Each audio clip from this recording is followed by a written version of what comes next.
नमस्कार, मैं हूं अनुराग शाह और आप देख रहे हैं टैक्स मंत्रा। आज हमारे साथ हैं निशान शाह, सीनियर पार्टनर और co head tax practice economic laws practice यानी ईएलपी। जीएसटी काउंसिल में बड़े टैक्स सुधार किए गए हैं। अब ज़्यादातर सामान और सर्विस पर सिर्फ दो स्लैब रहेंगे, 5% और 18%। एफएमसीजी और ऑटो सेक्टर से लेके हेल्थ और लाइफ इंश्योरेंस तक कई बड़े फैसले लिए गए हैं। इंश्योरेंस प्रीमियम पर जीएसटी 18% से घटाकर 0 कर दिया गया है, तो वहीं ऑटो पार्ट्स और एग्री मशीनरी पर भी राहत दी गई है। लेकिन रियल एस्टेट जैसे सेक्टर पर अभी भी पेच फंसा है। सवाल यह है कि इन बदलावों से आम आदमी और इंडस्ट्री को कितना फायदा मिलेगा, कंपनियां टैक्स कटौती का लाभ ग्राहकों तक पहुंचाएगी या नहीं, और आने वाले समय में जीएसटी 2.0 का असली चेहरा क्या होगा। इन सभी मुद्दों पर विस्तार से चर्चा करेंगे निशान शाह से, जो टैक्स कानून और जीएसटी के गहरे जानकार है। तो चलिए शुरू करते हैं आज का टैक्स मंत्रा। बहुत बहुत शुक्रिया निशान जी, आज हमें वक्त देने के लिए। जिस तरह से आपकी टैक्स लॉज और जीएसटी पर गहरी पकड़ है, तो ये जो जीएसटी 2.0 का नाम दे रहे हैं, इससे आपको क्या लगता है कि टैक्स से जुड़ी हुई जो उलझन है वो काफी सुलझ जाएगी? अनुराग जी, ये जो जीएसटी 2.0 कहा गया है वो वाकई में एक 2.0 है, यानी एक सेकंड वर्जन आ गया है। क्योंकि जब जीएसटी इंट्रोड्यूस हो रहा था भारत में, तभी हमारी सरकार ने काफी रिसर्च किया था, कंपैरिजन किए। तो अगर आप दुनिया में काफी दूसरे देशों में देखो जहां जीएसटी है, या तो वहां पे उनको वीएटी कहते हैं, अपना वीएटी नहीं पर वहां का वैल्यू एडेड टैक्स, तो नॉर्मली एक सिंगल रेट रहता है या मैक्सिमम दो रेट्स रहते हैं। पर जब इंडिया में जीएसटी लागू करा जा रहा था, तभी उन्होंने रिसर्च किया और बोला कि क्योंकि अपने जो पास्ट टैक्सेस थे उसके कारण सिर्फ सिर्फ एक या दो रेट लाना मुमकिन नहीं था, बिकॉज ऑफ अवर डेमोग्राफी। तो उन्होंने चार रेट लाए थे, 5%, 12%, 18% और 28%। पर ये ऑलवेज थॉट प्रोसेस था कि at some point in time इसमें से दो रेट, और बाद में अगर हो सके तो एक रेट पे चले जाएंगे। मेरा मानना है कि जिस तरह से हमें जीएसटी के कलेक्शन के नंबर्स दिखे हैं, सरकार को लगा कि ये सही अवसर है कि इसको हम अभी स्ट्रीमलाइन कर सकते हैं, और इसे उन्होंने 12% और 28% का रेट्स निकाल दिया है। इससे बहुत सुविधा हो जाएगी बिजनेसेस, व्यवसाय के लिए, कि अभी जो क्लासिफिकेशन इश्यूज हो रहे थे कि मैं 5% में हूँ, 12 में, 18 में, अभी सिर्फ दो ही क्लासिफिकेशन रहेंगे, 5% और 18%। तो काफी सारे प्रोडक्ट्स जो 12% में थे, उनको, जो असेंशियल गुड्स थे, उनको 5% में कर दिया, जिससे सिटीजन को काफी बेनिफिट हो गया, आम जनता को काफी बेनिफिट हो गया है। और जो 12% वाले कुछ प्रोडक्ट्स थे जिनको 18 में शिफ्ट करना लागू लग रहा था, तो वो 18 में शिफ्ट किए, जो थोड़े टिपिकल गुड्स है। और एक रेट खाली रखा है उन्होंने 40% का, जहां पे टिपिकली सिन गुड्स है, या तो कुछ लग्जरी गुड्स हम कहते हैं कि पान मसाला है, टबैको है, या तो एरिएटेड ड्रिंक्स है, वो सारों को 40% में डाला है, या तो हाई लेवल कार्स है, उस तरह के प्रोडक्ट्स को। तो इसके लिए ये वाकई में 2.0, यानी हम एक नया आकार, नया रूप देख रहे हैं जीएसटी का, जो लागू हो रहा है। सुविधाजनक भी है, सिंप्लीफाइड कंप्लायंस भी है, और ईज ऑफ इम्प्लीमेंटेशन भी है। सर, सरकार ने इसे ट्रस्ट बेस्ड कंप्लायंस मॉडल की बात की है, यानी ट्रस्ट बेस्ड कंप्लायंस मॉडल। तो आप इससे सहमत है कि अब इससे जीएसटी 2.0 से ट्रस्ट बेस्ड कंप्लायंस मॉडल की शुरुआत होती है? बिल्कुल अनुराग जी, बहुत ही इफेक्टिव क्वेश्चन है।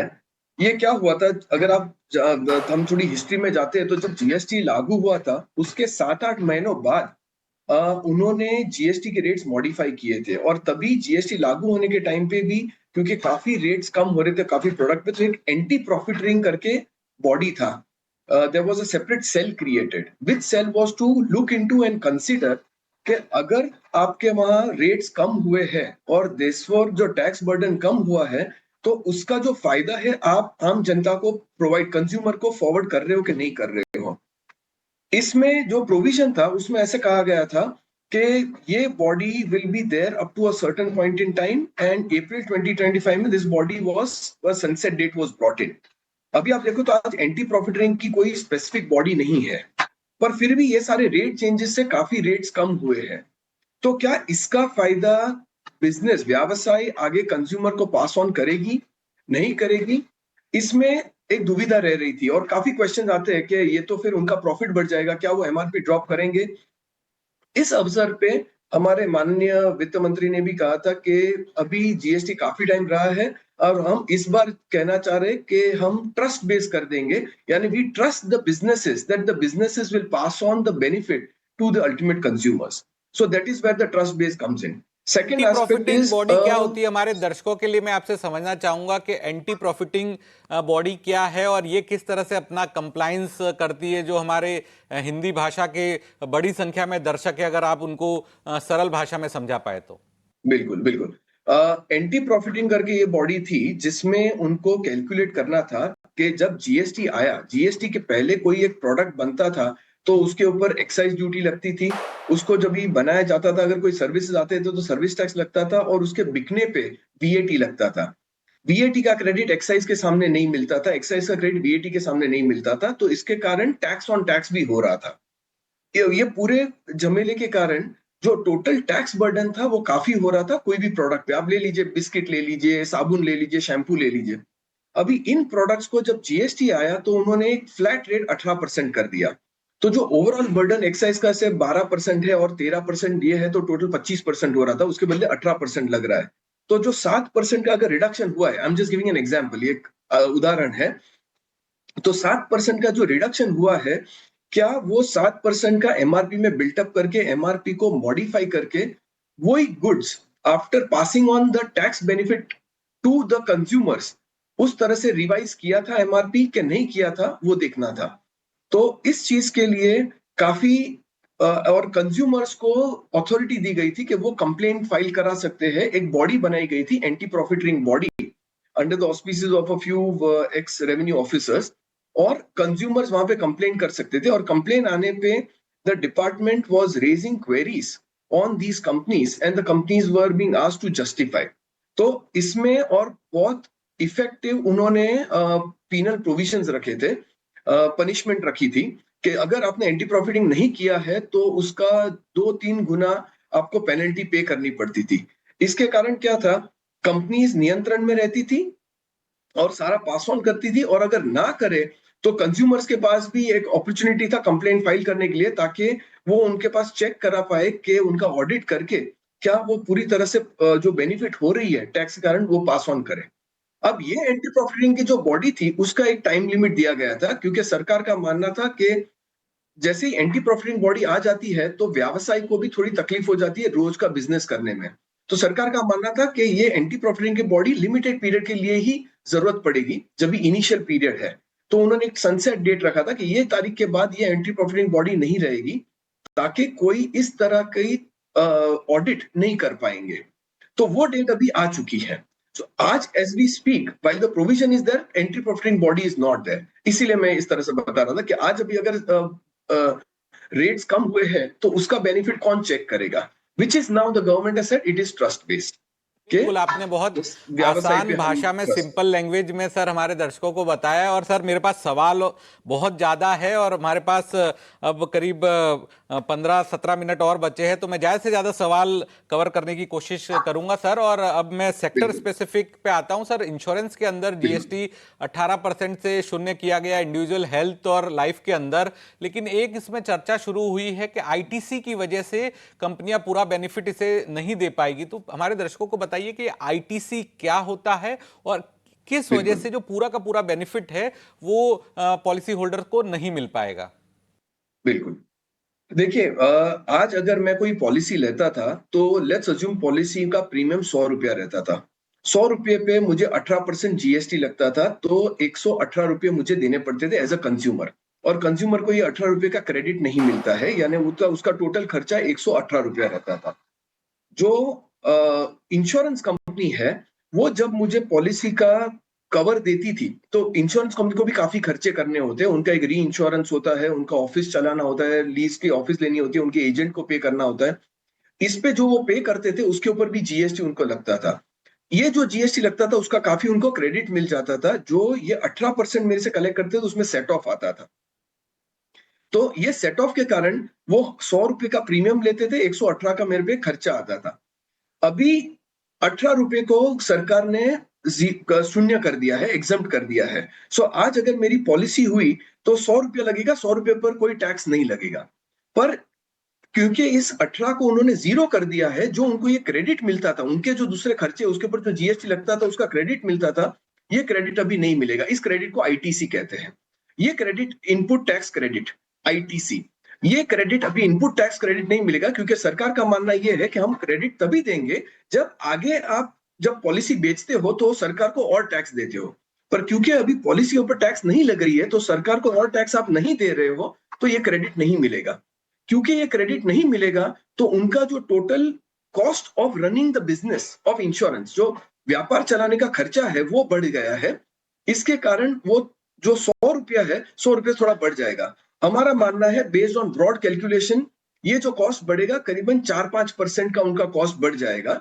तो मेरा मानना है कि जो 100 रुपए की पॉलिसी पे 18 रुपये लग रहा था और देयरफॉर कंज्यूमर को 118 रुपये प्रीमियम पे करना पड़ता था, उसकी जगह 100 रुपए का 104 हो जाएगा।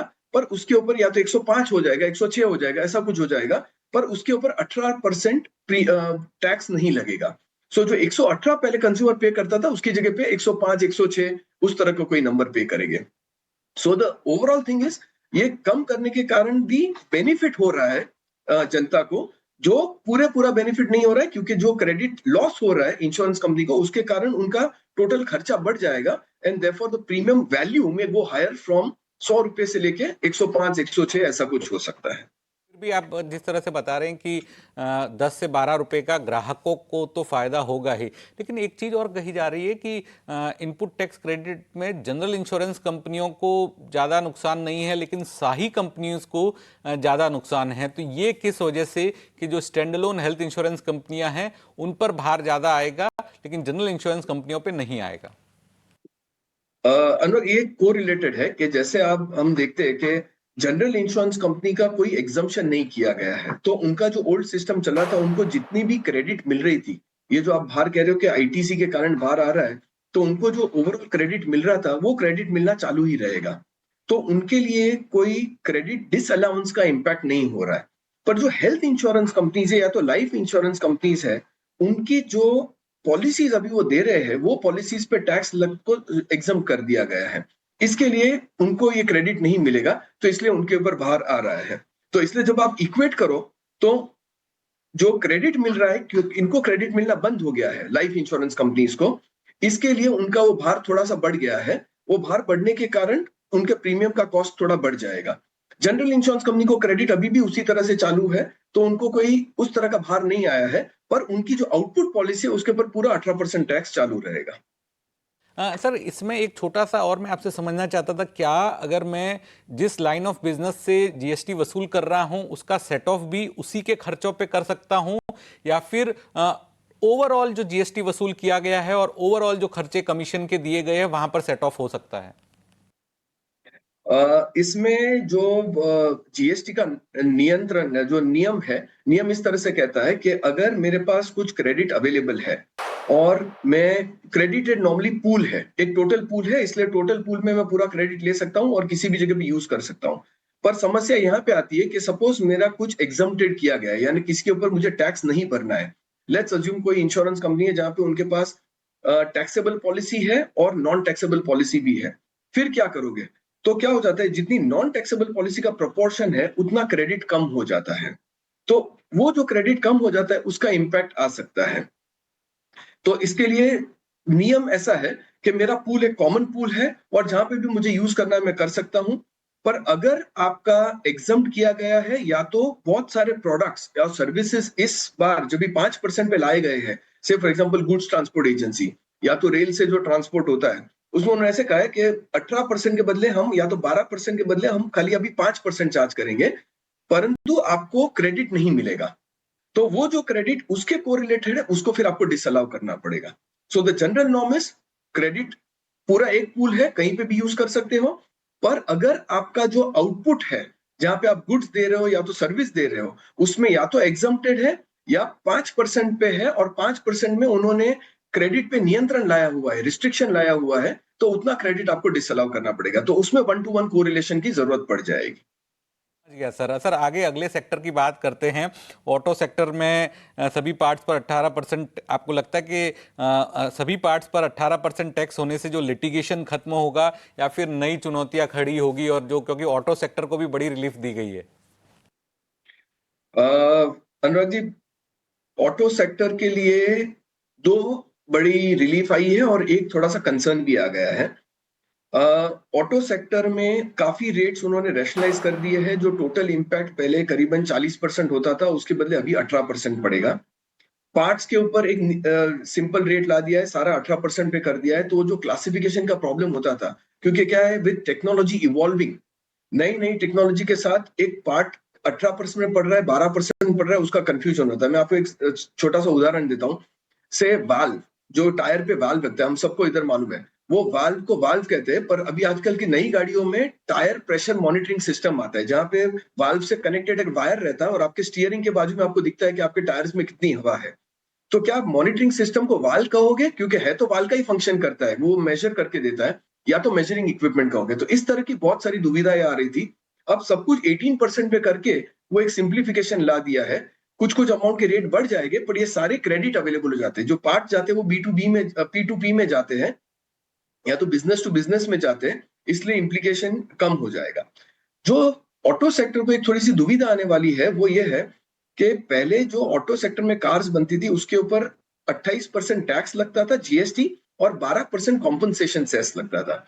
कॉम्पनसेशन सेस का अभी उन्होंने बोल दिया कि अभी वो नहीं लगेगा, क्योंकि कॉम्पनसेशन सेस लॉ ही निकाल दिया गया है। नियम इस तरह से कि अगर कोई लॉ निकल जाए तो उसका जो भी क्रेडिट है वो भी आपको अवेलेबल नहीं रहता है।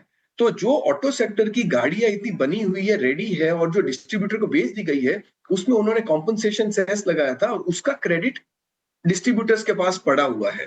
पर अगर कल से कॉम्पनसेशन सेस यानी 23 सितंबर से अगर कॉम्पनसेशन सेस नहीं लगने वाला है, तो जो सारा क्रेडिट है वो उनको राइट ऑफ करना पड़ेगा। वो rate of credit right of करने में काफी खर्चा आ सकता है, क्योंकि वो जो बैलेंस पड़ा हुआ है वो कहीं पे आगे यूज नहीं कर सकते। तो उसके कारण हम थोड़ा इम्प्लीकेशन देख सकते हैं। वाइल मोस्ट ऑटो कंपनीज, सारी ऑटो कंपनीज ने, हम आप देखे हुए काफी जाहिरात भी कर रहे हैं, जहां पे उन्होंने दिया है कि ये सारा बेनिफिट वो पास ऑन करने वाले हैं और उनके रेट्स भी ड्रॉप कर रहे हैं। So overall if you see, auto companies के लिए काफी बेनिफिट है, ऑटो बायर्स के लिए, कंज्यूमर्स के लिए भी काफी बेनिफिट है। इनफैक्ट इसीलिए हम देख रहे थे कि क्योंकि ये अनाउंसमेंट आने वाला था, तो काफी ऑटो बाइंग भी स्टॉप हो गया था, इन्वेंट्रीज बल्कअप हो रही थी, और अभी हम देखेंगे कि काफी इन्वेंट्री सेल होना चालू हो जाएगा। सर अब वक्त की हमारे पास कमी है, 5-6 मिनट और बचे हैं, तो सर रियल एस्टेट सेक्टर को क्यों इस बार दूर रखा गया, और आपके मुताबिक रियल एस्टेट सेक्टर पे क्या इम्पैक्ट है? देखिए, रियल एस्टेट सेक्टर में भी काफी समस्याएं चल रही थी, और हमारा मानना था कि उसको भी थोड़ा एड्रेस करने की जरूरत थी सरकार को इस समय। आज बहुत सारे बड़े टाउन्स में जो बिल्डिंग रीडेवलपमेंट में जाती है, वहां पे टीडीआर यूज होता है, ट्रांसफर ऑफ डेवलपमेंट राइट्स। क्या ये टीडीआर एक सर्विस है, या टीडीआर बिकॉज डेवलपमेंट राइट्स कहो तो इट इज लाइक एफएसआई? तो क्या वो इमूवेबल प्रॉपर्टी है, और इमूवेबल प्रॉपर्टी है तो जीएसटी नहीं लगना चाहिए? इस समस्या पे काफी लिटिगेशन चल रहा है। लिटिगेशन में किसका फायदा नहीं होता है, क्योंकि सरकार का भी टाइम जाता है, व्यवसाय का भी टाइम जाता है, और लिटिगेशन चलते रहता है। सरकार इस पे क्लैरिटी ला सकती थी और ये लिटिगेशन को एंड कर सकती थी। दूसरा है, अगर आप देखो तो असाइनमेंट ऑफ लीज। लीज तो हो गया है, पर लीज अगर हम एक लीज किसी और को ट्रांसफर करते, लॉन्ग टर्म लीज होती है 99 ईयर्स की, तो उसमें एक प्रीमियम पे किया जाता है। क्या वो premium, that premium is actually for the value, जो, क्योंकि लंबा लीज है उसको असाइन किया गया तो उसका वैल्यू होता है। तो इस पे भी बहुत सारा लिटिगेशन चल रहा है। तो सरकार एक क्लैरिटी ला सकती थी कि इसको it is as good as transfer of property, and therefore no GST is to be implemented. Lastly, last year एक जजमेंट आया था सफारी रिट्रीट्स का, जहां पे ऐसा कहा गया था कि अगर आप एक, आज अगर आप कोई सिविल कंस्ट्रक्शन करते हो, उसमें जो भी खर्चा होता है, उस पे जो जीएसटी लागू हो गया उसका क्रेडिट नहीं मिलता है। पर अगर ये खर्चा से एक मॉल बनाने में हो रहा है, या तो थिएटर बनाने में हो रहा है, या तो होटल बनाने में हो रहा है, जो व्यवसाय के लिए यूज होने वाला है, तो मुझे उसका क्रेडिट मिलना चाहिए। इस बाबत पे काफी चर्चा हुई थी। मैटर सुप्रीम कोर्ट तक गया था, सुप्रीम कोर्ट ने एक चुकादा दिया था, जिसमें भी 2-3 व्यूज चल रहे थे। तो पॉसिबिलिटी था कि सरकार इस पे क्लैरिटी लाके और अगर जेन्युइनली क्रेडिट को पास ऑन करना था तो अनाउंस कर सकती थी। अंडर 17(5) सेक्शन 17(5) में रिस्ट्रिक्शन है, वो रिस्ट्रिक्शन को क्लियर कर सकती थी। बट इसमें से कोई भी अनाउंसमेंट हमने देखे नहीं है इस बार। शायद उनको रियल एस्टेट सेक्टर थोड़ा बाहर रखना था, क्योंकि वो आम जनता को डे टू डे इम्प्लीकेशन में नहीं आएगा, शायद ऐसा सोच विचार हो सकते हैं। सेकंड लास्ट सवाल होगा मेरा आपसे सर। 90% प्रोविजनल रिफंड स्कीम से एक्सपोर्टर्स और मैन्युफैक्चरर्स को कितनी राहत मिलेगी, और ये प्रोविजनल रिफंड स्कीम क्या है, अगर आप हमारे दर्शकों को सिंपल लैंग्वेज में बता पाएं। बिल्कुल। देखिए, जो नॉर्मली रिफंड होता है, जैसे ही रिफंड की बात आती है तो सबके माइंड में, स्पेशली व्यवसायों के माइंड में ऐसा आता है कि अरे रिफंड यानी सरकार से पैसा बाहर निकालना है, तो ये तो बहुत दुविधाजनक काम हो जाएगा, मुझे फॉलो अप करना पड़ेगा, ये करना पड़ेगा, बहुत सारे क्वेश्चन आंसर करने पड़ेंगे। इसके कारण इंडिया में जब भी इंडिया का रेटिंग होता था तो ऐसा माना जाता था ईज ऑफ डूइंग बिजनेस इतना नहीं है टैक्स पर्सपेक्टिव से, हम बाकी सारे लेजिस्लेशन में हम ग्रो कर रहे थे। तो इसमें सरकार ने एक बहुत अच्छा जो कायदा निकाला है, उसके अकॉर्डिंग अगर आप एक्सपोर्ट करते हो, और ये पहले से भी था एक्सपोर्ट के लिए, कि अगर आप एक्सपोर्ट करते हो और टैक्स पेड एक्सपोर्ट करते हो, यानी आपने अपना क्रेडिट यूज करके एक्सपोर्ट किया हुआ है, तो आपको जो जीएसटी उस पे लागू हुआ है उसका रिफंड मिल जाना चाहिए, क्योंकि ये ग्लोबल प्रिंसिपल है कि कंट्री जब एक्सपोर्ट करती है तो गुड्स और सर्विसेज एक्सपोर्ट करती है, टैक्स एक्सपोर्ट नहीं करती है। उस कंट्री के गुड्स दूसरी कंट्री में इकोनॉमिकल कॉम्पिटिटिव होने चाहिए, तो रिफंड आपको वापस मिल जाना चाहिए। तो सरकार ने कायदा लाया था कि अगर आप एक्सपोर्ट करोगे उस पे जीएसटी लागू है, तो 90% ऑफ जीएसटी आपको immediately on making the export automatically refund आ जाएगा आपके बैंक अकाउंट में। आज अभी क्या हो गया, बहुत सारे प्रोडक्ट्स है जिनके अल्टीमेट रेट्स, बहुत सारे एफएमसीजी के प्रोडक्ट्स है, सबको 5% पे ला दिया है। आप देखिए shampoo, soap, toothpaste, tooth powder etcetera सबको 5% पे ला दिया है। 5% पे ला दिया है, पर जरूरी नहीं कि उसमें जो इनपुट है वो भी 5% पे है। से हम जॉब वर्क पे मैन्युफैक्चर करा रहे तो वो 18% पे हो जाएगा। बैंकिंग चार्जेस है तो 18% हो जाएगा। तो पॉसिबल है कि ये कंपनीज के लिए बहुत सारा क्रेडिट एक्यूमुलेशन हो सकता है।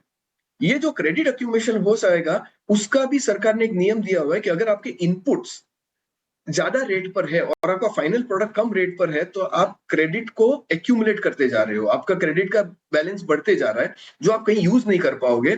तो सरकार ने कहा है कि इसका भी आपको रिफंड मिल सकता है। इसमें सरकार ने एक सुविधा दे दी है कि इसमें भी अगर आप रिफंड एप्लीकेशन फाइल करोगे और एक्चुअली आपका क्रेडिट बैलेंस इतना पड़ा हुआ है, तो 90% हम आपको सवाल पूछे बगैर सीधा रिफंड आपके अकाउंट में ट्रांसफर कर देंगे। उसके बाद आपका ऑडिट होगा, ऑडिट होने के बाद 10% बाकी का दिया जाएगा, बट 90% तक। इसमें क्या था कि कैश ब्लॉकेज बहुत होता था छोटे एसएमईज और मैन्युफैक्चरर्स का, तो ये जो कैश ब्लॉकेज हो रहा था वो नहीं होगा, तो कैश फ्लो स्मूथ हो जाएगा और इसके कारण बहुत सुविधा हो जाएगी, स्पेशली एसएमईज को and the various manufacturers who are engaged in this business. बिल्कुल, आखिरी सवाल होगा मेरा सर, वक्त की कमी है। जीएसटी अपीलेट ट्रिब्यूनल कब तक शुरू हो जाएगा, ये कितना गेम चेंजर होगा, इससे कितनी राहत मिलेगी अपील से जुड़ी हुई, और वे फॉरवर्ड और क्या देखना चाहिए जीएसटी 2.0 में।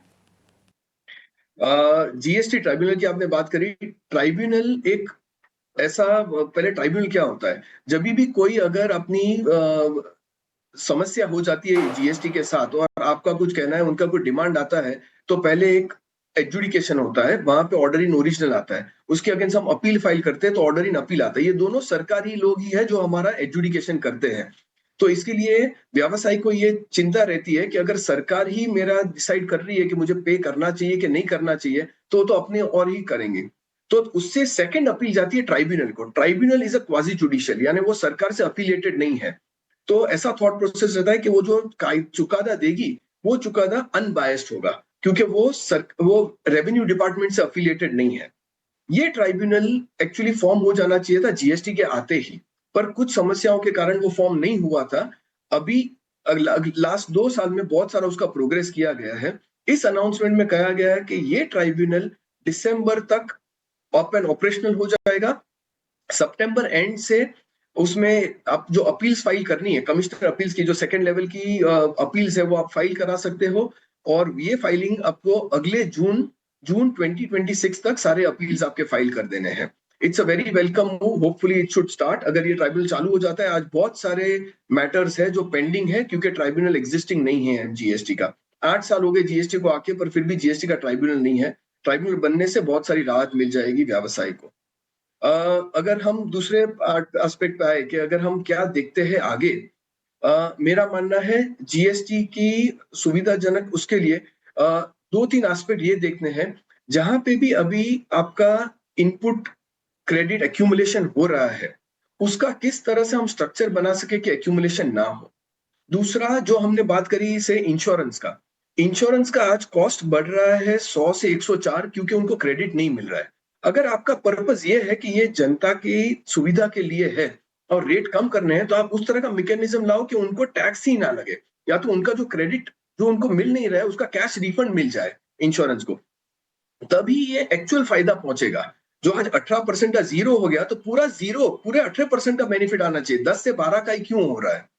तो इस तरह के थोड़े चेंजेस है, अगर वो सिस्टम में लाए गए और लाइन किया गया, तो जहां पे आपको एग्जम्पशन देना है the true benefit of exemption will go through, और जहां पे आपको क्रेडिट और देना है तो बदलाव फुल क्रेडिट किए, पास थ्रू होगा। थोड़े और बदलाव किए जाएंगे तो जो लोगों को पूरा बेनिफिट देना है वो दिया जा सकेगा। ये कहना है निशान जी का। निशान जी, बहुत बहुत शुक्रिया, आज आपने हमें वक्त दिया और जीएसटी 2.0 से जुड़ी हुई जो बारीक बातें हैं, जो सिंपल भाषा में आपने समझाई हैं कि किस तरह से जीएसटी रिफॉर्म के बाद चीज़ें बदलेगी और अभी भी कुछ जो पेच फंसे हुए हैं वो कैसे क्लियर किए जा सकते हैं। बहुत बहुत शुक्रिया निशान जी आज हमारे साथ जुड़ने के लिए और तमाम चीज़ों को सिंपल लैंग्वेज में बताने के लिए। तो टैक्स मंत्रा के इस शो में फिलहाल इतना ही, लेकिन बाकी खबरों के लिए आप बने रहिए ईटी नाउ स्वदेश के साथ।